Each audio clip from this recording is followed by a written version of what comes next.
ಎಲ್ಲರಿಗೂ ನಮಸ್ಕಾರ. ಸಕ್ಕರೆ ಗುರು ಯೂಟ್ಯೂಬ್ ಚಾನಲ್ಗೆ ತಮಗೆಲ್ಲ ಮತ್ತೊಮ್ಮೆ ಸ್ವಾಗತ. ನಿಮ್ಗೆಲ್ಲ ತಿಳಿದಿರೋ ಹಾಗೆ ಈ ಚಾನೆಲ್ನಲ್ಲಿ ನಾವು ಮಧುಮೇಹಕ್ಕೆ ಸಂಬಂಧಿಸಿದ ಹಾಗೆ ಕೆಲವಷ್ಟು ವಿಡಿಯೋಗಳನ್ನ ಹಾಕ್ತಾ ಇರ್ತೀವಿ. ಅದರಲ್ಲಿ ನಿಮ್ಗೆ ನಿಮ್ಮ ಮಧುಮೇಹನ ನಿರ್ವಹಿಸೋದಕ್ಕೆ ಮಾಹಿತಿ ಸಿಗುತ್ತೆ. ನೀವೆಲ್ಲ ಇದನ್ನ ನೋಡ್ತಾ ಇದ್ದೀರಾ ಅಂತ ಅನ್ಕೊಂಡಿದ್ದೀನಿ. ಈ ದಿನ ನಾವು ಮಾತಾಡ್ತಾ ಇರುವಂತ ವಿಷಯ ಟೈಪ್ 1 ಮಧುಮೇಹದಲ್ಲಿ ಹೈಪೋಗ್ಲೈಸಿಮಿಯಾ ನಿರ್ವಹಣೆ.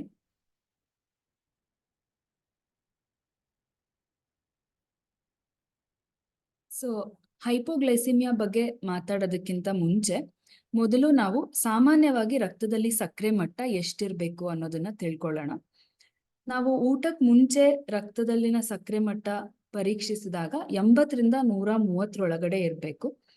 ಮತ್ತೆ ಊಟದ ನಂತರ ನಾವು ಶುಗರ್ ಟೆಸ್ಟ್ ಮಾಡಿದಾಗ ನಮ್ಮ ರಕ್ತದಲ್ಲಿ ಸಕ್ಕರೆ ಮಟ್ಟ 180ವರೆಗೂ ಇದ್ರೆ ಅದನ್ನ ನಾವು ನಾರ್ಮಲ್ ಬ್ಲಡ್ ಗ್ಲೂಕೋಸ್ ಅಂತ ಕರಿತೀವಿ. ಯಾವಾಗ ನಮ್ಮ ರಕ್ತದಲ್ಲಿ ಸಕ್ಕರೆ ಮಟ್ಟ 70ಕ್ಕಿಂತ ಕಡಿಮೆ ಆಗತ್ತೋ ಅದನ್ನ ನಾವು ಹೈಪೋಗ್ಲೈಸಿಮಿಯಾ ಅಥವಾ ಲೋ ಬ್ಲಡ್ ಶುಗರ್ ಅಂತ ಕರಿತೀವಿ. ತೀವ್ರವಾದ ಹೈಪೋಗ್ಲೈಸಿಮಿಯಾ ಅಂದ್ರೆ ರಕ್ತದಲ್ಲಿ ಸಕ್ಕರೆ ಮಟ್ಟ 54ಕ್ಕಿಂತ ಕಮ್ಮಿ ಆದಾಗ ಅದನ್ನ ಸಿವಿಯರ್ ಹೈಪೋಗ್ಲೈಸಿಮಿಯಾ ಅಂತ ಕರಿತೀವಿ. ಆ ಟೈಮಲ್ಲಿ ನಮ್ಗೆ ಏನಾಗ್ತಿದೆ ಅನ್ನೋದು ಗೊತ್ತಾಗಲ್ಲ, ಮತ್ತೆ ನಮ್ಮ ಅರಿವಿನ ದುರ್ಬಲತೆ ಇರುತ್ತೆ. ಆಗ ನಮ್ಗೆ ಈ ಸಕ್ಕರೆ ತಿನ್ನೋದಾಗ್ಲಿ ಅಥವಾ ಅದನ್ನ ಸರಿಪಡಿಸೋದಾಗ್ಲಿ ಮಾಡೋದಕ್ಕೆ ನಮಗೆ ಶಕ್ತಿ ಇರೋದಿಲ್ಲ. ಆಗ ನಮ್ಗೆ ಬೇರೆ ಯಾರ್ದಾದ್ರೂ ಸಹಾಯ ಬೇಕಾಗತ್ತೆ. ಇದನ್ನ ನಾವು ಸಿವಿಯರ್ ಹೈಪೋಗ್ಲೈಸಿಮಿಯಾ ಅಂತ ಕರಿತೀವಿ. ಸೊ ಹೆಂಗ್ ಗೊತ್ತಾಗತ್ತೆ ನಮ್ಗೆ ರಕ್ತದಲ್ಲಿ ಸಕ್ಕರೆ ಮಟ್ಟ ಕಡಿಮೆ ಆಗಿದೆ ಅಂತ ಅಂದ್ರೆ, ಬಹಳ ಸುಸ್ತು ಅನ್ನಿಸ್ಬೋದು, ಹೆಚ್ಚಾಗಿ ತಲೆ ನೋವ್ತಾ ಇರ್ಬೋದು, ತುಂಬಾ ಹಶ್ವಾಗ್ಬೋದು, ತಲೆ ಸುತ್ತಕ್ಕೆ ಶುರುವಾಗ್ಬೋದು, ಕನ್ಫ್ಯೂಷನ್ ಅಂದ್ರೆ ಗೊಂದಲದಲ್ಲಿರ್ಬೋದು. ನಾವು ಪ್ರತಿದಿನ ಮಾಡೋ ಚಟುವಟಿಕೆನೆ ಮಾಡ್ತಾ ಇದ್ರು ನಮಗೆ ತಲೆ ಸರಿಯಾಗಿ ಕೆಲಸ ಮಾಡ್ತಾ ಇರಲ್ಲ, ಆ ಒಂದು ಗೊಂದಲದಲ್ಲಿರ್ತೀವಿ. ಇದ್ದಕ್ಕಿದ್ದಂತೆ ಒಂಥರ ಹೆದರಿಕೆ ಆದಂಗಾಗ್ಬೋದು, ಕಿರಿಕಿರಿ ಅಂತ ಅನ್ಸಕ್ಕೆ ಶುರುವಾಗ್ಬೋದು. ಇದೆಲ್ಲ ನಮ್ಮ ರಕ್ತದಲ್ಲಿ ಸಕ್ಕರೆ ಮಟ್ಟ ಕಮ್ಮಿ ಆದಾಗ ಆಗುವಂತ ಲಕ್ಷಣಗಳು. ಇದಲ್ಲದೆ ಕೈ ಕಾಲೆಲ್ಲ ನಡ್ಗಕ್ಕೆ ಶುರುವಾಗ್ಬೋದು ಅಥವಾ ಮೈಯೆಲ್ಲ ಬೆವರ್ಬೋದು. ಮತ್ತೆ ಒಂಥರ ಸಣ್ಣ ಮಕ್ಳು ಸಡನ್ ಆಗಿ ಮಂಕಾಗಿ ಕೂತ್ಕೊಂಡ್ ಬಿಡೋದು, ಅಥವಾ ಕಣ್ಣು ಮಂಜಾಗೋದು, ಮಾತಾಡುವಾಗ ತೊದಲ್ತಾ ಇದ್ರೆ ಅಥವಾ ನಡೆಯುವಾಗ ಅಸ್ಥಿರವಾಗಿದ್ರೆ ಅಥವಾ ತೂರಾಡ್ಕೊಂಡು ನಡೀತಾ ಇದ್ರೆ ಇದೆಲ್ಲ ಕಡಿಮೆ ರಕ್ತದ ಸಕ್ಕರೆ ಮಟ್ಟದ ಚಿಹ್ನೆಗಳು. ಇದನ್ನ ನಾವು ಬಿಟ್ರೆ ಅಂದ್ರೆ ನಾವು ನಿರ್ಲಕ್ಷ್ಯ ಮಾಡಿದಾಗ ಪ್ರಜ್ಞೆ ತಪ್ಪಬಹುದು, ಹಾಗೆ ಫಿಟ್ಸ್ ಕೂಡ ಬರ್ಬೋದು. ಕೆಲವೊಂದ್ಸತಿ ಮಕ್ಕಳು ರಾತ್ರಿ ನಿದ್ದೆಯಿಂದ ಎದ್ದು ಹೆದರ್ಕೊಂಡು ಕಿರ್ಚ್ಕೊಂಡು ಅಳ್ಬೋದು. ಇದು ಕೂಡ ಹೈಪೋಗ್ಲೈಸಿಮಿಯಾದ ಲಕ್ಷಣ ಇರ್ಬೋದು. ಆಮೇಲೆ ಶಾಲೆಯಲ್ಲಿ ಕೂತಿರುವಾಗ ಸಡನ್ ಆಗಿ ಗಮನನೇ ಕೊಡ್ತಾ ಇರಲ್ಲ. ಪ್ರತಿದಿನ ಚಟುವಟಿಕೆಯಿಂದ ಆಕ್ಟಿವ್ ಆಗಿ ಕ್ಲಾಸಲ್ಲಿ ಕೂತಿರೋ ಮಕ್ಕಳು ಸಡನ್ ಆಗಿ ಟೀಚರ್ ಏನಾದ್ರೂ ಹೇಳಿದ್ರೆ ಅದು ಅವ್ರಿಗಲ್ವೇನೋ ಅನ್ನೋ ತರ ಕೂತಿರೋದು. ಇದೆಲ್ಲ ಏಕಾಗ್ರತೆ ಕೊರತೆ ಅಂತ ಹೇಳ್ತೀವಿ. ಅದು ಕೂಡ ನಮ್ಗೆ ಸಕ್ಕರೆ ಮಟ್ಟ ಕಡಿಮೆ ಆದಾಗ ಆಗುವಂತ ಒಂದು ಲಕ್ಷಣ. ಯಾಕೆ ನಮ್ ರಕ್ತದಲ್ಲಿ ಸಕ್ಕರೆ ಮಟ್ಟ ಕಮ್ಮಿ ಆಗತ್ತೆ, ಏನಾದಾಗ ಇದು ಕಡಿಮೆ ಆಗತ್ತೆ? ಮೊದಲನೇದು, ನಾವು ಇನ್ಸುಲಿನ್ ಹೆಚ್ಚಾಗಿ ಕೊಟ್ರೆ. ಇವಾಗ ದಿನದಲ್ಲಿ ಒಂದೇ ಸತಿ ತಗೊಳ್ಳುವಂತ ಬೇಸಲ್ ಇನ್ಸುಲಿನ್ ಇರುತ್ತಲ್ಲ, ಏನೋ ನೀವು ಗೊಂದಲ ಮಾಡ್ಕೊಂಡು ಆ ಬೇಸಲ್ ಇನ್ಸುಲಿನ್ ಬದಲಿಗೆ ಊಟಕ್ಕೆ ಕೊಡುವಂತ ವೇಗವಾಗಿ ಕೆಲಸ ಮಾಡುವ ಇನ್ಸುಲಿನ್ ಏನಾದ್ರೂ ಕೊಟ್ಬಿಟ್ರೆ ಅವಾಗ ನಮ್ ರಕ್ತದಲ್ಲಿ ಸಕ್ಕರೆ ಮಟ್ಟ ಇದ್ದಕ್ಕಿದ್ದಂತೆ ತೀರಾ ಕಮ್ಮಿ ಆಗತ್ತೆ. ಯಾಕಂದ್ರೆ ನಮಗ್ ಬೇಕಾಗಿರೋ ಇನ್ಸುಲಿನ್ ಆಲ್ಮೋಸ್ಟ್ ನಾವು 2 ಪಟ್ಟು ಹೆಚ್ಚು ತಗೊಂಡಿರ್ತೀವಿ. ಮತ್ತೆ ತಪ್ಪು ಸೂಜಿ ಏನಾದ್ರೂ ಉಪಯೋಗಿಸಿದ್ರೆ, ಇವಾಗ ನಿಮ್ಗೆ ಗೊತ್ತು ಇನ್ಸುಲಿನ್ ಕಾನ್ಸಂಟ್ರೇಷನ್ ಅಲ್ಲಿ 45 ಮತ್ತೆ 100 IU ಅನ್ನುವಂತ 2 ಕಾನ್ಸಂಟ್ರೇಷನ್ ಅಲ್ಲಿ ಇನ್ಸುಲಿನ್ ಬರುತ್ತೆ.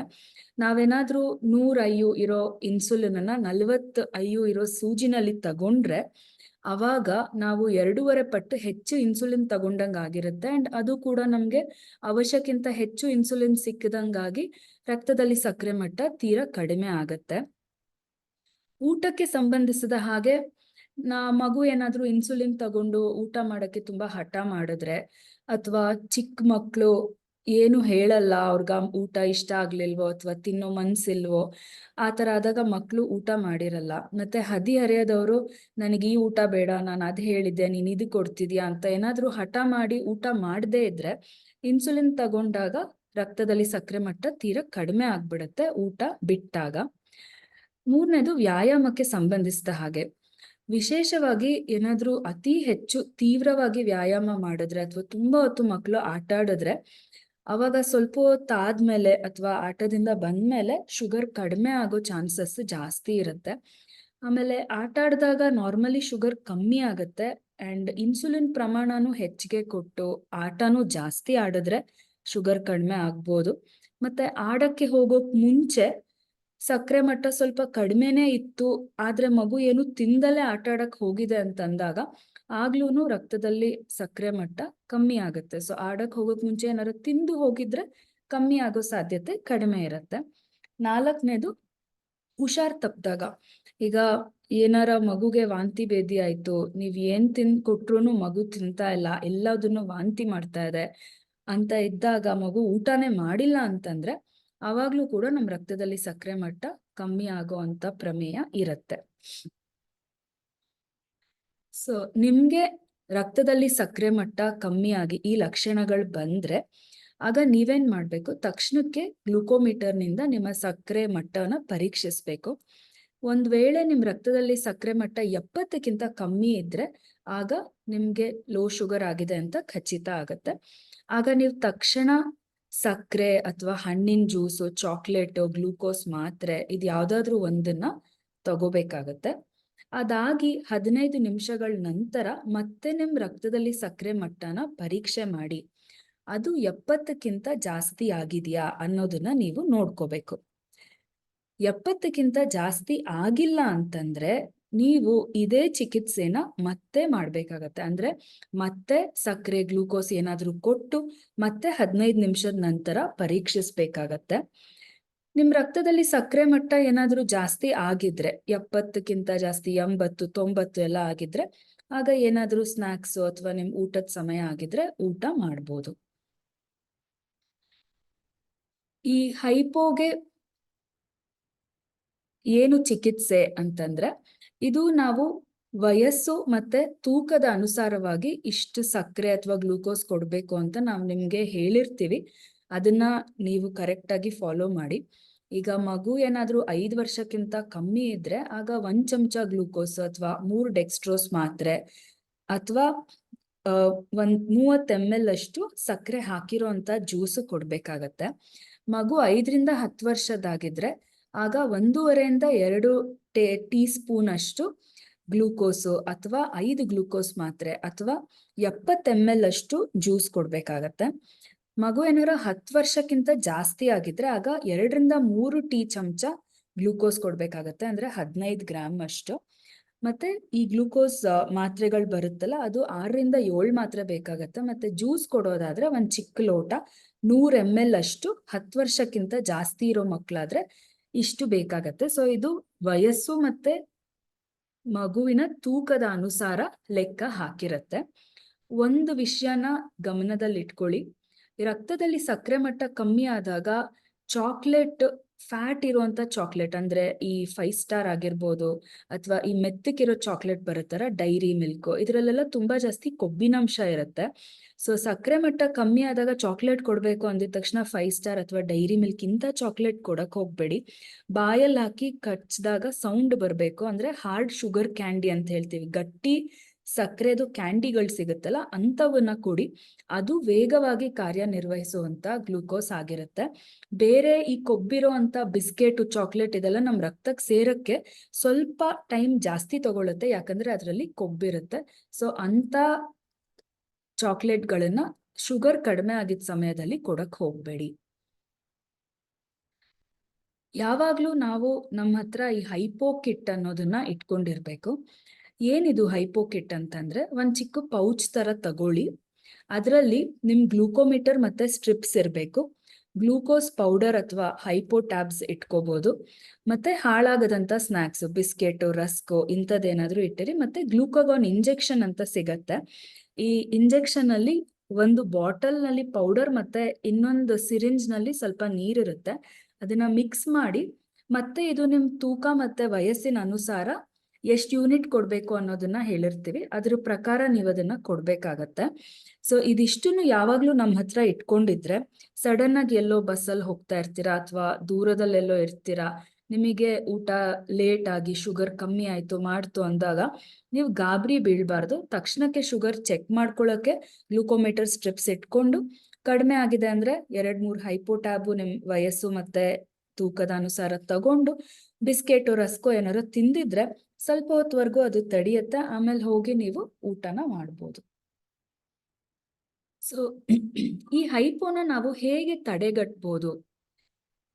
ಯಾವಾಗ್ಲೂ ಅಷ್ಟೇ ಇನ್ಸುಲಿನ್ ಕೊಡುವಾಗ ಇನ್ಸುಲಿನ್ ಡೋಸ್ನ ನೀವು ತಗೊಳ್ಳುವಾಗ ಜಾಗರೂಕತೆಯಿಂದ ಇರಿ. ನಿಮ್ ಗಮನ ಎಲ್ಲೋ ಇಟ್ಕೊಂಡು ನೀವು ಬೇಸಲ್ ಡೋಸೇಜ್ ಬದಲು ಬೋಲಸ್ ಕೊಟ್ಬಿಡೋದು ಅಥವಾ ಈ ಬೋಲಸ್ ಇನ್ಸುಲಿನ್ ಬದಲು ಬೇಸಲ್ ಈ ತರ ನೀವು ಕನ್ಫ್ಯೂಷನ್ ಮಾಡ್ಕೊಂಡಾಗ ಹೆಚ್ಚುವರಿ ಇನ್ಸುಲಿನ್ ಕೊಟ್ಟಾಗ ನಮಗೆ ಶುಗರ್ ಕಮ್ಮಿ ಆಗೋ ಚಾನ್ಸಸ್ ತುಂಬಾ ಜಾಸ್ತಿ ಇರುತ್ತೆ. ಸೊ ಗಮನ ಇಟ್ಟು ಇನ್ಸುಲಿನ್ ತಗೊಳ್ಳಿ. ಇನ್ನೊಂದು ನಿಮಗೆ ಕರೆಕ್ಷನ್ ಡೋಸ್ ಅನ್ನೋದು ಹೇಳ್ಕೊಟ್ಟಿರ್ತೀವಲ್ಲ, ಶುಗರ್ ಹೆಚ್ಚಿದ್ರೆ ಎಷ್ಟು ಯೂನಿಟ್ ಎಕ್ಸ್ಟ್ರಾ ತಗೋಬೇಕು ಅನ್ನೋದನ್ನ ಕರೆಕ್ಟ್ ಆಗಿ ಕ್ಯಾಲ್ಕುಲೇಟ್ ಮಾಡಿ ಕೊಡಿ. ನೀವೇನಾದ್ರೂ ಅತಿಯಾಗಿ ಅದನ್ನ ತಿದ್ದುಪಡಿ ಮಾಡಕ್ ಹೋದ್ರೆ ಅವಾಗ ನಿಮ್ಗೆ ಲೋ ಶುಗರ್ ಆಗೋ ಚಾನ್ಸಸ್ ಇರುತ್ತೆ. ಇನ್ನೊಂದು ಯಾವತ್ತೂ ಅಷ್ಟೇ ಇನ್ಸುಲಿನ್ ತಗೊಂಡಾಗ ಊಟ ಮಾಡೋದನ್ನ ಬಿಡಬೇಡಿ. ಮತ್ತೆ ಊಟ ನಿಮ್ಗೆ ಎಷ್ಟು ಸಮಯದ ನಂತರ ತಗೊಳ್ಳಿ ಅಂತ ಹೇಳಿರ್ತೀವಿ, ಅದನ್ನ ಕರೆಕ್ಟ್ ಆಗಿ ಫಾಲೋ ಮಾಡಿ. ಕೆಲವು ಇನ್ಸುಲಿನ್ಗೆ ಅರ್ಧ ಗಂಟೆ, ಕೆಲವು ಇನ್ಸುಲಿನ್ಗೆ 5 ನಿಮಿಷ ಈ ತರ ಇರುತ್ತೆ. 5 ನಿಮಿಷಕ್ಕೆ ಮುಂಚೆ ತಗೊಳ್ಳೋ ಇನ್ಸುಲಿನ್ ತಗೊಂಡು ನೀವು ಅರ್ಧ ಮುಕ್ಕಾಲ್ ಗಂಟೆ ತಿಂದೇ ಇಲ್ಲ ಅಂದ್ರೆ ಆಗ ರಕ್ತದಲ್ಲಿ ಸಕ್ಕರೆ ಮಟ್ಟ ಕಮ್ಮಿ ಆಗೋ ಸಾಧ್ಯತೆ ಇರುತ್ತೆ. ಮತ್ತೆ ಚಟುವಟಿಕೆ ಆಯೋಜಿತವಾಗಿದ್ರೆ ಅಂದ್ರೆ ಪ್ಲಾನ್ಡ್ ಆಗಿದ್ರೆ ಅವಾಗ ನೀವು ಅದಕ್ಕೆ ತಕ್ಕಂತೆ ಊಟನ ತಗೊಂಡಿರ್ಬೇಕು. ನೀವು ಏನಾದ್ರೂ ಇನ್ಸುಲಿನ್ ತುಂಬಾ ಜಾಸ್ತಿ ಕೆಲಸ ಮಾಡೋ ಟೈಮಲ್ಲಿ ಆಟ ಆಡಕ್ ಹೋದ್ರೆ ಅವಾಗ ಸ್ವಲ್ಪ ಏನಾದ್ರೂ ಲಘುವಾಗಿ ಸ್ನಾಕ್ಸ್ ಏನಾದ್ರು ತಿಂದು ಹೋದ್ರೆ ಲೋ ಶುಗರ್ ಆಗೋ ಚಾನ್ಸಸ್ನ ನೀವು ತಡೆಗಟ್ಬಹುದು. ಹೈಪೋ ಅರಿವಿನ ಕೊರತೆ ಅಂದ್ರೆ ಕೆಲವೊಂದ್ಸತಿ ನಮ್ಮ ರಕ್ತದಲ್ಲಿ ಸಕ್ಕರೆ ಮಟ್ಟ 60-65 ಆದ್ರೂ ನಮ್ಗೆ ಯಾವುದೇ ತರದ ಲಕ್ಷಣಗಳು ಗೊತ್ತಾಗಲ್ಲ. ಆದ್ರೆ ನೀವು ಗಮನ ಇಟ್ಕೊಳ್ಳಿ, ಕೆಲವು ಮಕ್ಕಳಲ್ಲಿ ಅಸಹಜ ನಡವಳಿಕೆ ಕಾಣಿಸ್ತಾ ಇರತ್ತೆ. ಇತ್ತೀಚೆಗೆ ಏನೋ ಬದಲಾವಣೆ ಆಗಿದೆಯಲ್ಲ, ಯಾಕೆ ಮಗು ಈ ತರ ಆಗಿದೆ ಅನ್ನೋ ಅಂಥದ್ದು ನಿಮಗೆ ಅನ್ನಿಸ್ತಾ ಇದ್ರೆ ಅವಾಗ ಮಗುಗೆ ಗುರುತಿಸಕ್ ಆಗದೆ ಇರೋಂಥ ಹೈಪೋಗ್ಲೈಸಿಮಿಯಾ ಆಗಿರೋಂಥ ಸಾಧ್ಯತೆ ಇರುತ್ತೆ. ಮಗು ಏನಾದ್ರೂ ಈ ತರ ಡಿಫ್ರೆಂಟ್ ಆಗಿ ವಿಚಿತ್ರವಾಗಿ ನಡ್ಕೊಂತಾ ಇದ್ರೆ ಅವಾಗ ನೀವು ತಕ್ಷಣಕ್ಕೆ ರಕ್ತದಲ್ಲಿರೋ ಸಕ್ಕರೆ ಮಟ್ಟನ ಪರೀಕ್ಷಿಸ್ಬೇಕಾಗತ್ತೆ. ಕೆಲವು ಸತಿ ಏನಾಗತ್ತೆ, ನಮ್ಗೆ ತುಂಬಾ ಸತಿ ಹೈಪೋ ಅಂದ್ರೆ ಲೋ ಶುಗರ್ ಆಗ್ತಾನೇ ಇರತ್ತೆ. ಅದಾಗ್ತಾ ಆಗ್ತಾ ಆಗ್ತಾ ನಮ್ಗೇನಾಗತ್ತೆ, ನಮ್ ರಕ್ತದಲ್ಲಿ ಸಕ್ಕರೆ ಮಟ್ಟ ಕಮ್ಮಿ ಆದ್ರೂ ಸಹ ನಮ್ಗೆ ಯಾವುದೇ ತರದ ಲಕ್ಷಣಗಳು ಕಾಣಿಸೋದೇ ಇಲ್ಲ. 50-60 ಇದ್ರೂ ನಮ್ ದೇಹ ಅದನ್ನ ನಾರ್ಮಲ್ ಅಂತಾನೆ ಟ್ರೀಟ್ ಮಾಡೋ ತರ ಆಗಿರುತ್ತೆ. ಅದು ಹೈಪೋಗ್ಲೈಸಿಮಿಯಾದ ಅರಿವಿನ ಕೊರತೆ. ಇದು ಬಹಳ ಅಪಾಯಕರವಾದ ಸ್ಥಿತಿ. ಯಾಕಂದ್ರೆ ಲೋ ಶುಗರ್ ಆದಾಗ ಏನು ಲಕ್ಷಣನೇ ನಿಮಗೆ ಗೊತ್ತಾಗಿಲ್ಲ ಅಂದ್ರೆ ನೀವು ಅದನ್ನ ಚೆಕ್ ಮಾಡಲ್ಲ ಅಥವಾ ನೀವು ಅದಕ್ಕೆ ಬೇಕಾಗಿರೋ ಅಂತ ಟ್ರೀಟ್ಮೆಂಟ್ನ ಮಾಡಿರಲ್ಲ. ಅವಾಗ ನಮ್ಗೆ ಫಿಟ್ಸ್ ಬರೋದು ಅಥವಾ ಸಡನ್ ಆಗಿ ಈ ಪ್ರಜ್ಞೆ ಹೋಗ್ಬಿಡೋದು ಈ ತರ ಎಲ್ಲ ಆಗೋ ಚಾನ್ಸಸ್ ಇರುತ್ತೆ. ಸೊ ಕರೆಕ್ಟ್ ಆಗಿ ರಕ್ತದಲ್ಲಿ ಸಕ್ಕರೆ ಮಟ್ಟನ ನೀವು ಪರೀಕ್ಷೆ ಮಾಡ್ಕೊಳ್ಳೋದು ತುಂಬಾ ಇಂಪಾರ್ಟೆಂಟ್. ಈಗ ಈ ಹೈಪೋಗ್ಲೈಸಿಮಿಯಾದ ಬಗ್ಗೆ ನಿಮ್ಗೆಲ್ಲ ಅರ್ಥ ಆಗಿದೆ ಅಂತ ಅನ್ಕೊಂಡಿದ್ದೀನಿ. ಕೆಲವೊಂದು ಸನ್ನಿವೇಶಗಳನ್ನ ಹೇಳ್ತೀನಿ, ಇದಕ್ಕೆ ತಕ್ಕಂತೆ ನೀವು ಆ ಸಿಚುಯೇಷನ್ ಅಲ್ಲಿ ಏನ್ ಮಾಡ್ಬೇಕು ಅನ್ನೋದನ್ನ ಡಿಸ್ಕಸ್ ಮಾಡೋಣ. ಈಗ ಅನ್ಕೊಳ್ಳಿ, ಒಂದು ಮಗು ಇದೆ, ಚಿಕ್ಕ ಮಗು, ಅದಕ್ಕೆ ವಾಂತಿ ಭೇದಿ ಆಗ್ತಾ ಇದೆ ಅಂಡ್ ಆ ಮಗು ಏನು ಊಟ ತಗೊಂತಾ ಇಲ್ಲ. ಮತ್ತೆ ಕಳೆದ 1 ದಿನದಿಂದ ಅದರ ಸಕ್ಕರೆ ಮಟ್ಟ ರಕ್ತದಲ್ಲಿ ಚೆಕ್ ಮಾಡಿದಾಗ ಈ ತರ 65, 60, 58, 69, 63, 66 ಈ ತರ 70ಕ್ಕಿಂತ ಕಡಿಮೆನೆ ಬರ್ತಾ ಇದೆ. ಆಗ ನಾವು ಏನ್ ಮಾಡ್ಬೇಕು? ಆ ಟೈಮಲ್ಲಿ ಏನಾಗಬಹುದು ಅಂದ್ರೆ, ಮಗು ಊಟ ತಿಂದಿಲ್ಲ ಅಂತಂದ್ರೆ ಆಗ ರಕ್ತದಲ್ಲಿ ಸಕ್ಕರೆ ಮಟ್ಟ ಕಡಿಮೆ ಆಗತ್ತೆ. ಅಂಡ್ ಆಗ ನಾವೇನ್ ಮಾಡ್ಬೇಕು ಅಂತಂದ್ರೆ, ಒಂದು ಮಗು ಊಟ ಮಾಡ್ತಾ ಇಲ್ಲ ಅಂತಂದ್ರೆ ಇನ್ಸುಲಿನ್ ಕೊಡೋದು ಬೇಡ. ಮತ್ತೆ ಬೇಸಲ್ ಇನ್ಸುಲಿನ್ ಇರುತ್ತಲ್ಲ, ಅದನ್ನ ನೀವು ಬೇಕಾದ್ರೆ ಸ್ವಲ್ಪ ಕಡಿಮೆ ಮಾಡಿ ಕೊಡಿ, ಆದ್ರೆ ಆ ಇನ್ಸುಲಿನ್ ಅನ್ನ ಪೂರ್ತಿಯಾಗಿ ನಿಲ್ಲಿಸ್ಬೇಡಿ. ಮತ್ತೆ ಈ ತರ ತೀರಾ ಕಡಿಮೆ ಆಗಿ ನಾವು ಇದನ್ನ ಟ್ರೀಟ್ ಮಾಡಿಲ್ಲ ಅಂತಂದ್ರೆ ಆಗ ತೀರಾ ಕಡಿಮೆ ಆಗಿ DKA ಆಗೋ ಚಾನ್ಸಸ್ ಇರುತ್ತೆ. ಈ ಸಂದರ್ಭದಲ್ಲಿ ಏನ್ ಮಾಡ್ಬೇಕು ಅಂದ್ರೆ, ಸಕ್ಕರೆ ಇರೋ ಅಂತ ನಿಂಬೆಹಣ್ಣಿನ ಜ್ಯೂಸು ಅಥವಾ ಎಳ್ನೀರ್ಗೆ ಗ್ಲೂಕೋಸ್ ಹಾಕಿ ಕೊಡೋದು ಅಥವಾ ORS ಇದನ್ನ ಸ್ವಲ್ಪನೇ ಮಗುಗೆ ಕುಡಿಸ್ತಾ ಇರಿ. ಬಿಕಾಸ್ ಈ ತರ ತೀರಾ ಕಡಿಮೆ ಆಗ್ತಾ ಇರೋದು ತುಂಬಾ ಅಪಾಯವಾದಂತ ಪರಿಸ್ಥಿತಿ. ಮತ್ತೆ ಹುಷಾರಿಲ್ದೆ ಇರುವಾಗ ರಕ್ತದಲ್ಲಿ ಸಕ್ಕರೆ ಮಟ್ಟನ 2 ರಿಂದ 4 ಗಂಟೆಗೆ ಒಂದ್ಸತಿ ಅಟ್ಲೀಸ್ಟ್ ನೀವು ಚೆಕ್ ಮಾಡ್ತಾ ಇರ್ಬೇಕು. ಮತ್ತೆ ಈ ಒಂದು ಸನ್ನಿವೇಶದಲ್ಲಿ ಮಗು ಇನ್ಸುಲಿನ್ ತಗೊಂಡಿದೆ ಆದ್ರೆ ಊಟ ಮಾಡಿಲ್ಲ, ಮಕ್ಳು ಫ್ರೆಂಡ್ಸ್ ಕರೆದ್ರು ಅಂತ ಅನ್ಬಿಟ್ಟು ಆಟ ಆಡಕ್ಕೆ ಹೊರ್ಟೋಗ್ಬಿಟ್ಟಿದೆ ಮಗು. ಇದು ಕರೆಕ್ಟಾ? ಖಂಡಿತ ಅಲ್ಲ, ಇದು ತಪ್ಪು. ಇನ್ಸುಲಿನ್ ತಗೊಂಡಾಗ ಊಟನ ಮಾಡ್ಲೇಬೇಕಾಗತ್ತೆ. ಮಾಡಿಲ್ಲ ಅಂತಂದ್ರೆ ಇನ್ಸುಲಿನ್ ತನ್ನ ಕೆಲಸ ಮಾಡ್ತಾ ಇರತ್ತೆ, ರಕ್ತದಲ್ಲಿ ಸಕ್ಕರೆ ಮಟ್ಟನ ಕಮ್ಮಿ ಮಾಡೋದು. ಸೊ ಲೋ ಶುಗರ್ ಆಗೋ ಚಾನ್ಸಸ್ ಇರುತ್ತೆ. ಅವಾಗ ನಾವೇನ್ ಮಾಡ್ಬೇಕು ಅಂತಂದ್ರೆ ಮಗು ಊಟ ಮಾಡಿಲ್ಲ ಅಂದ್ರೆ ಮಾಡಿಸಿ ಕಳಿಸ್ಬೇಕಾಗಿರೋದು ನಮ್ ಜವಾಬ್ದಾರಿ. ಹಾಗೊಂದ್ ವೇಳೆ ಹಾಗೆ ಹೋಗಿದೆ ಅಂತಂದ್ರೆ ಆಗ ನಾವು ಗಮನ ಇಟ್ಟಿರ್ಬೇಕು. ಬಿಕಾಸ್ ಊಟ ಮಾಡಿಲ್ಲ ಅಂತ ಗೊತ್ತಾಗತ್ತೆ ನಮ್ಗೆ ಅದು ಲೋ ಶುಗರ್ ಆಗೋ ಅಂತ ಚಾನ್ಸಸ್ ಇದೆ ಅಂತ. ಸೊ ನಾವು ವಾಪಸ್ ಕರ್ಸಿ ಊಟ ಕೊಡ್ಬೇಕು. ಅಂಡ್ ಈ ಚಟುವಟಿಕೆಗಳು ನಾವು ಮಾಡುವಾಗ ಯೋಜಿತ ಅಯೋಜಿತ ಅಂದ್ರೆ ಪ್ಲಾನ್ಡ್ ಮತ್ತೆ ಅನ್ಪ್ಲಾನ್ಡ್ ಆಕ್ಟಿವಿಟಿ ಅಂತ ಹೇಳ್ತೀವಿ. ಕೆಲವೊಂದ್ ಮಕ್ಳಿಗೆ ದಿನಾಗ್ಲೂ ಸಾಯಂಕಾಲ ಒಂದೇ ಟೈಮ್ಗೆ ಒಂದೇ ಕ್ಲಾಸ್ ಇರುತ್ತೆ. ಏನೋ ಫುಟ್ಬಾಲ್ ಕ್ಲಾಸ್ ಇರ್ಬೋದು, ಕ್ರಿಕೆಟ್ ಕ್ಲಾಸ್ ಅನ್ಬೋದು, ಡ್ಯಾನ್ಸ್ ಇರ್ಬೋದು. ಸೊ ಈ ತರ ಪ್ರತಿದಿನ ಇದೇ ಸಮಯಕ್ಕೆ ಇರುತ್ತೆ ಅಂತಂದ್ರೆ ನಮ್ಗೆಲ್ಲ ಗೊತ್ತು ಎಕ್ಸರ್ಸೈಸ್ ಮಾಡಿದಾಗ ರಕ್ತದಲ್ಲಿ ಸಕ್ಕರೆ ಮಟ್ಟ ಕಮ್ಮಿ ಆಗತ್ತೆ. ಯಾಕಂದ್ರೆ ನಾವು ತಗೊಳ್ಳೋ ಇನ್ಸುಲಿನ್ ದೇಹದಲ್ಲಿ ಚೆನ್ನಾಗಿ ಕೆಲಸ ಮಾಡತ್ತೆ. ಸೊ ಆ ದಿನ ಪ್ರತಿದಿನ ನಮ್ಗೆ ಅದೇ ಟೈಮಲ್ಲಿ ಕ್ಲಾಸ್ ಇದೆ ಅಂದ್ರೆ ಆ ದಿನದ ಮಧ್ಯಾಹ್ನದ ಊಟ ಏನಿರುತ್ತೆ, ಇವಾಗ ಫಾರ್ ಎಕ್ಸಾಂಪಲ್ ಪ್ರತಿದಿನ 5 ಗಂಟೆಗೆ ಒಂದು ಕ್ಲಾಸ್ ಇದೆ ಅಂದ್ರೆ 1 ಗಂಟೆಗೆ ಊಟ ಕೊಡುವಾಗ ನೀವು 1 ಯೂನಿಟ್ ಇನ್ಸುಲಿನ್ ಬೇಕಾದ್ರೆ ಕಡಿಮೆ ಮಾಡಿ ಕೊಟ್ಟಿರಬಹುದು. ಅಂಡ್ ಸಾಯಂಕಾಲ ಆಡಕ್ಕೆ ಹೋಗುವಾಗ ರಕ್ತದಲ್ಲಿ ಸಕ್ಕರೆ ಮಟ್ಟನ ಒಂದ್ಸತಿ ಚೆಕ್ ಮಾಡ್ಕೊಳ್ಳಿ. ಸಕ್ಕರೆ ಮಟ್ಟ ಏನಾದ್ರೂ 90, 100 ಆ ತರ ಇದ್ರೆ ತಿನ್ನಕ್ಕೆ ಏನಾದ್ರೂ ಕೊಟ್ಬಿಟ್ಟು ಆಮೇಲೆ ಆಟ ಆಡೋದಕ್ಕೆ ಕಳಿಸಿ. 180 ಒಳಗಡೆ ಇತ್ತು ಅಂದ್ರೆ ಅದು ಸರಿಯಾಗಿರುತ್ತೆ. ಸೊ ಆಗ ಮಗು ಹೋಗಿ ಆಟ ಆಡ್ಬೋದು. ಆಮೇಲೆ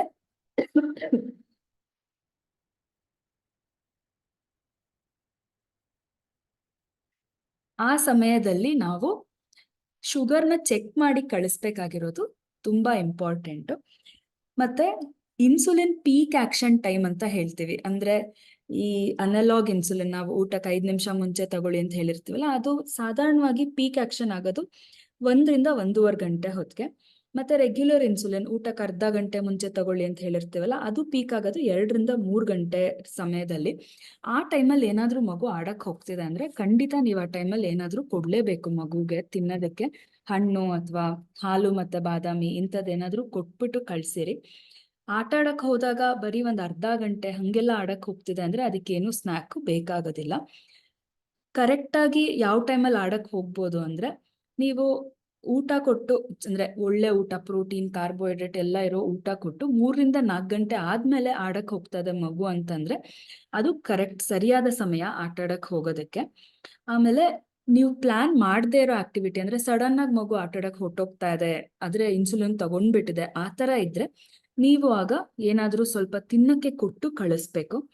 ಆಮೇಲೆ ನೆನ್ಪಿಟ್ಕೊಳ್ಳಿ, ಆಡಕ್ ಹೋದಾಗ ನೀರು ಅಥವಾ ನಿಂಬೆ ರಸಕ್ಕೆ ಸ್ವಲ್ಪ ಉಪ್ಪು ಹಾಕಿರೋದು ಇದೇನಾದ್ರೂ ಕೊಟ್ಟಿರಿ, ಆಗ ಡಿಹೈಡ್ರೇಷನ್ ಆಗೋ ಚಾನ್ಸಸ್ ಇರಲ್ಲ. ಚೆನ್ನಾಗಿ ಆಟ ಆಡಿದಾಗ ಶುಗರು ಕಮ್ಮಿ ಆಗತ್ತೆ. ಯಾಕಂದ್ರೆ ವ್ಯಾಯಾಮದ ಎಫೆಕ್ಟ್ ಏನಿರುತ್ತೆ ಅದ್ರ ಪರಿಣಾಮ 12 ರಿಂದ 24 ಗಂಟೆವರೆಗೂ ಇರುತ್ತೆ.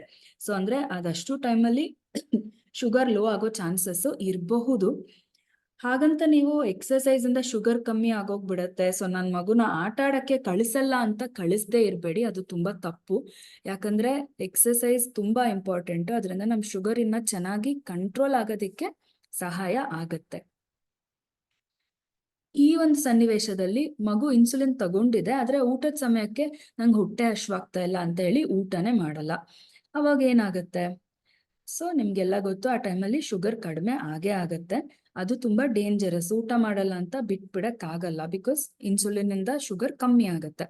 ಆಗ ನಾವೇನ್ ಮಾಡ್ಬೇಕು ಅಂತಂದ್ರೆ ಆ ಊಟದಿಂದ ಎಷ್ಟು ಕಾರ್ಬೋಹೈಡ್ರೇಟ್ ಬರುತ್ತೆ ಅಂದ್ರೆ ಫಾರ್ ಎಕ್ಸಾಂಪಲ್ 40 ಗ್ರಾಮ್ ಕಾರ್ಬೋಹೈಡ್ರೇಟ್ ಸಿಗುತ್ತೆ ದಿನಾಗ್ಲೂ ಆ ಮಗು ತಿನ್ನೋ ಊಟದಿಂದ ಅಂದ್ರೆ ಅದಕ್ಕೆ ಸರಿ ಸಮನಾಗಿರುವಂತ ಏನಾದ್ರೂ ಒಂದು ಹಣ್ಣಿನ ಜ್ಯೂಸು ಅಥವಾ ಏನಾದ್ರೂ ವೇಗವಾಗಿ ಕಾರ್ಯನಿರ್ವಹಿಸುವಂತ ಸಕ್ಕರೆನ ಕೊಡ್ಬೇಕು. ಯಾಕಂದ್ರೆ ಇನ್ಸುಲಿನ್ ಆಕ್ಷನ್ ಯಾವ ತರ ಇರುತ್ತೆ ಅದಕ್ಕೆ ತಕ್ಕಂತೆ ನಾವು ನಮ್ ಊಟನ ಮ್ಯಾಚ್ ಮಾಡ್ಬೇಕಾಗತ್ತೆ. ಯಾವತ್ತು ನೆನ್ಪಿಟ್ಕೊಳ್ಳಿ, ಮಗು ಏನಾದ್ರೂ ತಿನ್ನಕ್ಕೆ ತಯಾರಿಲ್ಲ ಅಂದ್ರೆ ಇನ್ಸುಲಿನ್ ನ ಕೊಡ್ಬೇಡಿ. ನೀವು ಬಲವಂತವಾಗಿ ಇನ್ಸುಲಿನ್ ಕೊಟ್ಟು ತಿನ್ನು ಅಂದು ಮಗು ತಿನ್ನಲ್ಲ ಅಂದ್ರೆ ಆಗ ಲೋ ಶುಗರ್ ಆಗೋ ಚಾನ್ಸಸ್ ತುಂಬಾ ಜಾಸ್ತಿ. ಸೊ ತಿನ್ನಕ್ ತಯಾರಿಲ್ಲ ಅಂದ್ರೆ ಇನ್ಸುಲಿನ್ ಕೊಡ್ಬೇಡಿ. ಸೊ ಇಲ್ಲಿ ಒಂದಷ್ಟು ನೆನಪಿಟ್ಕೋಬೇಕಾಗಿರೋಂತ ಅಂಶ ಏನು ಅಂದ್ರೆ, ಮೊದಲು ನೀವು ಸಕ್ಕರೆ ಮಟ್ಟ ಕಮ್ಮಿ ಆದಾಗ ಅದರ ಲಕ್ಷಣಗಳೇನು ಅನ್ನೋದನ್ನ ಗುರುತಿಸೋದನ್ನ ಕಲ್ತ್ಕೊಳ್ಳಿ. ಮತ್ತೆ ತಿದ್ದುಪಡಿ ಅಂಶ ಅಂದ್ರೆ ಕರೆಕ್ಷನ್ ಫ್ಯಾಕ್ಟರ್ನ ಕರೆಕ್ಟ್ ಆಗಿ ಉಪಯೋಗಿಸಿ. ತಪ್ಪು ಡೋಸೇಜ್ನ ಲೆಕ್ಕ ಹಾಕಿ ಜಾಸ್ತಿ ಇನ್ಸುಲಿನ್ ಕೊಡಬೇಡಿ. ಇನ್ಸುಲಿನ್ ಪ್ರಮಾಣನ ಕರೆಕ್ಟ್ ಆಗಿ ನೀವು ಟೈಟ್ರೇಟ್ ಮಾಡೋದನ್ನ ಕಲ್ತ್ಕೋಬೇಕು. ಆವಾಗ ನಿಮ್ಗೆ ಸಕ್ಕರೆ ಮಟ್ಟ ಕಮ್ಮಿ ಆಗೋದನ್ನ ಕಡಿಮೆ ಮಾಡಕ್ಕೆ ಸಹಾಯ ಆಗತ್ತೆ. ಅಂದ್ರೆ ಆ ಒಂದು ಸನ್ನಿವೇಶನ ಬರ್ದೇ ಇರೋ ತರ ನೀವು ನೋಡ್ಕೋಬಹುದು. ಹೌದು, ಡಯಾಬಿಟೀಸ್ ಇದ್ದು ಇನ್ಸುಲಿನ್ ತಗೊಂತಾ ಇದ್ರೆ ಲೋ ಶುಗರ್ ಆಗೋ ಸಾಧ್ಯತೆ ಸ್ವಲ್ಪ ಜಾಸ್ತಿನೇ ಇರುತ್ತೆ. ಆದ್ರೆ ಅದಕ್ಕೆ ತಕ್ಕಂತ ಪ್ರಿಕಾಷನ್ಗಳನ್ನ ನಾವು ತಗೊಂಡ್ರೆ ಆಗ ನಾವ್ ಇದನ್ನ ತಡೆಗಟ್ಬೋದು.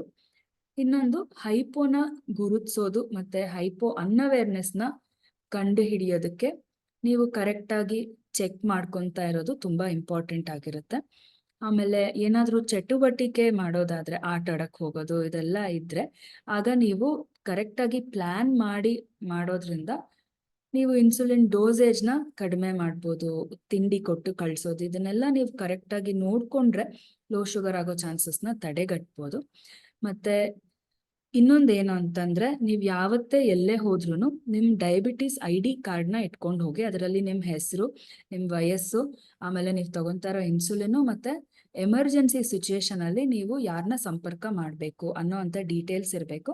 ಮತ್ತೆ ಅದರ ಹಿಂದೆ ಬರ್ದಿರುತ್ತೆ ದಟ್ ಈ ತರ ನನ್ಗೆ ಡಯಾಬಿಟಿಸ್ ಇದೆ, ನಾನೇನಾದ್ರೂ ಸಡನ್ ಆಗಿ ಅನ್ಕಾನ್ಶಿಯಸ್ ಇದ್ರೆ ಅಥವಾ ನಾನು ತಡವರಿಸ್ತಾ ಇದ್ರೆ, ಬೆವರ್ತಾ ಇದ್ರೆ, ಈ ಲಕ್ಷಣಗಳೆಲ್ಲ ಇದ್ದು ನಾನು ಎಚ್ಚರವಾಗಿದ್ರೆ ನನ್ಗೆ ನನ್ನ ಬ್ಯಾಗಲ್ಲಿರುವಂತ ಗ್ಲೂಕೋಸ್ ಅಥವಾ ಸಕ್ಕರೆ ಏನಿದೆ ಅದನ್ನ ಕೊಡಿ, ಆಗ ನಾನು ಸರಿ ಹೋಗ್ತೀನಿ. ನಾನು ಇನ್ಸುಲಿನ್ ತಗೊಳ್ಳೋದ್ರಿಂದ ನನ್ಗೆ ಈ ತರ ಆಗುತ್ತೆ ಅನ್ನೋ ಅಂತ ಒಂದು ಮಾಹಿತಿನ ಬರ್ದಿರ್ಬೇಕು. ಮತ್ತೆ ಇನ್ನೊಂದು ಇಂಪಾರ್ಟೆಂಟ್ ಪಾಯಿಂಟ್ ಅದ್ರಲ್ಲಿ ಬರ್ದಿರುತ್ತೆ, ನಾನೇನಾದ್ರೂ ಪ್ರಜ್ಞಾಹೀನ ಸ್ಥಿತಿಯಲ್ಲಿ ಇದ್ರೆ ನನಗೆ ಬಲವಂತವಾಗಿ ಚಾಕ್ಲೇಟ್ ಅಥವಾ ಸಕ್ಕರೆನ ನನ್ನ ಬಾಯಿ ಬಿಡಿಸಿ ಹಾಕ್ಬೇಡಿ ಅನ್ನೋದನ್ನ ಅದರಲ್ಲಿ ಬರ್ದಿರುತ್ತೆ.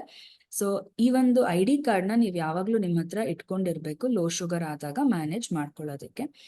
ಇನ್ನೊಂದೇನೋ ನೆನ್ಪಿಟ್ಕೋಬೇಕು ಅಂದ್ರೆ, ತೀವ್ರವಾಗಿ ಶುಗರ್ ಕಮ್ಮಿ ಆಗಿ ಅನ್ಕಾನ್ಶಿಯಸ್ ಆದಾಗ ಗ್ಲೂಕೋಸ್ನ ನೀವು ಬಾಯಿ ಬಿಡಿಸಿ ಹಂಗೆ ಹಾಕ್ಬೇಡಿ. ಒಂದ್ 2-3 ಚಮಚ ಅಥವಾ ನಿಮ್ಗೆ ಎಷ್ಟು ಹೇಳಿರ್ತೀವಿ ನಾವು ತಗೊಳ್ಳೋದಿಕ್ಕೆ ಅಷ್ಟು ಗ್ಲೂಕೋಸ್ನ ಒಂದ್ 2 ಚಮಚ ನೀರ್ ಜೊತೆ ಮಿಕ್ಸ್ ಮಾಡ್ಬಿಟ್ಟು ಗ್ಲೂಕೋಸ್ ಪೇಸ್ಟ್ ತರ ಮಾಡ್ಕೊಂಡು ಮಗುನ ಎಡ್ಗಡೆ ತಿರುಗಿಸಿ ಎಡ್ಗಡೆ ಮೊಗ್ಲಾಗಿ ಮಲಗಿಸ್ಬಿಟ್ಟು ಆ ಗ್ಲೂಕೋಸ್ ಪೇಸ್ಟ್ ಏನಿರುತ್ತೆ ಟೂತ್ ಪೇಸ್ಟ್ ತರ ಮಾಡ್ಕೊಳ್ಳಿ ಗಟ್ಟಿಯಾಗಿ. ಅದನ್ನ ದೌಡೆಗೆ, ವಸಿಡ್ಗೆ ಅಲ್ಲಿಗೆಲ್ಲ ಹಚ್ಚಿ ಚೆನ್ನಾಗಿ ಉಜ್ಜಿ, ಈ ಗ್ಲೂಕೋಸ್ ನಮ್ ಬಾಯಿಂದಾನೇ ಅಬ್ಸಾರ್ಪ್ಷನ್ ಆಗತ್ತೆ, ನಮ್ ದೇಹಕ್ಕೆ ಸಿಗತ್ತೆ, ಅದರಿಂದ ನಮ್ಗೆ ಪ್ರಜ್ಞೆ ಬರುತ್ತೆ. ಅಂಡ್ ಈ ತರ ಪ್ರಜ್ಞಾಹೀನ ಸ್ಥಿತಿಯಲ್ಲಿ ಇದೆ ಮಗು ಅಂತಂದ್ರೆ ಅಟ್ಲೀಸ್ಟ್ ನೀವು ಆಂಬ್ಯುಲೆನ್ಸ್ ಕಾಲ್ ಮಾಡಿ ಅದು ಬರೋವರೆಗೂ ಟೈಮ್ ತಗೊಳುತ್ತೆ. ಆ ಟೈಮಲ್ಲಿ ನೀವು ಈ ಒಂದು ಟ್ರೀಟ್ಮೆಂಟ್ ನ ಮಾಡಿ ಸೋ ದಟ್ ನೀವು ಆದಷ್ಟು ಬೇಗ ಈ ಇಂಟರ್ವೆನ್ಷನ್ ಕೊಟ್ಟಂಗಿರುತ್ತೆ. ಅಂಡ್ ನೀವು ತಕ್ಷಣಕ್ಕೆ ಹಾಸ್ಪಿಟಲ್ ಕರ್ಕೊಂಡು ಹೋಗಿ ಅಲ್ಲಿ ಡಾಕ್ಟರ್ಗೆ ಹೇಳಿ ಶುಗರ್ ಇದೆ ಅಂತ, ಅವರು ಚೆಕ್ ಮಾಡಿ ಬೇಕಾಗಿರುವಂತ ಟ್ರೀಟ್ಮೆಂಟ್ ನ ಕೊಡ್ತಾರೆ. ನಿಮ್ಗೆ ಇದ್ರ ಬಗ್ಗೆ ಹೆಚ್ಚಿನ ಮಾಹಿತಿ ಏನಾದ್ರೂ ಬೇಕಿದ್ರೆ ಅಥವಾ ಇದ್ರ ಬಗ್ಗೆ ಚರ್ಚೆ ಮಾಡೋದಿದ್ರೆ ನಿಮ್ಮ ವೈದ್ಯಕೀಯ ತಂಡವನ್ನು ಭೇಟಿ ಮಾಡಿ. ಧನ್ಯವಾದಗಳು.